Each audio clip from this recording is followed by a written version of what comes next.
by the time Justin had called me, obviously the agents had spoken to me and said, look, the director would love to see if you'd be interested in this. It's a quick turnaround. Can you make a decision on it?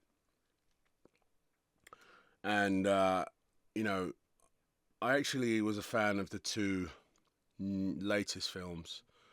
Uh, Obviously, Bad Robot have a knack for making really good and clever, smart, sci-fi. I think what they did with Star Trek completely reinvent it, give it a life that I really appreciated. So I was interested and intrigued, and then of course Justin, I didn't know too much about, but apart from his films in the Fast Furious family. And so when we spoke on the phone, it was very much sort of feeling each other out sort of thing. And he said, "Look, man, the character that I'm trying to make and bring alive is very complex, and I think, he said, I think you could definitely bring out some of the colours that, you know, we think can be in this character." And that's the sort of language, any actor likes to hear. So the whole sort of manifestation of Krall was a work in progress right into when we started filming it, which is actually a really refreshing way to work because it meant that what we didn't know we could use and what we discovered we could implement into performance. Because when you meet him, you go, "Oh, here's our bad guy," and then as the story unfolds, you realise there's there's an onion there and there's layers being peeled off. And my process was very much, lots of conversations with Justin about the nuances of how you make that realistic in a Star Trek film. The costume, from the neck down was basically a rubber suit with really, really amazing, intricate design. It was very heavy and quite restrictive. And every time I put it in, I had to do a full stretch out to make sure that I could get into it and move correctly. And what they're going to do in post with the design of the suit is going to look pretty badass. You know what I mean? It's got lots of moving parts and whatnot.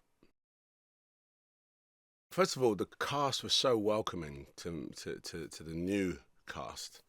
Um, Chris and Zoe, everyone, Zach, they just welcomed you, and we're all fans of each other, which is great. So I knew Chris's work, and Zoe I've worked with before, and Zach I hadn't worked before. I think he's amazing. And that really helped me get straight in. It's an ensemble cast, well-oiled machine. They know each other very well. But here's a new member, and we got straight in and got on immediately. It definitely helped me become my character quicker and sort of soak in. They have a great sense of humour, so they don't take themselves too seriously, and that always helps when you're a new actor and joining a big ensemble cast where everybody can laugh at each other and laugh at you and you laugh at them and whatnot. Chris and I did quite a few scenes together, and he's a great, like I said, he's a great actor, very collaborative. And made me feel very comfortable with my choices and where I was going. I was doing a very big performance in a film that plays it all down a little bit, and he was really supportive. The original, the TV shows were tongue in cheek. Captain Kirk was a cool but charming man, and all the whole camaraderie between all the characters was always real. And I think that 50 years on, Star Trek fans will come and watch this film and go, wow, they pushed the envelope a little bit, but still feel that, the presence of the DNA of Star Trek. I used to watch Star Trek, the TV show at home. Captain Kirk was one of my favorite characters. And, the small screen compared to the big screen, the difference is about the effects and the money, but the actual sort of characters, I think the cast and crew, the cast have done a really good job of bringing that alive in the modern day. I'm proud that I'm in a film that sits on the anniversary of 50 years of Star Trek. It's been around all my life.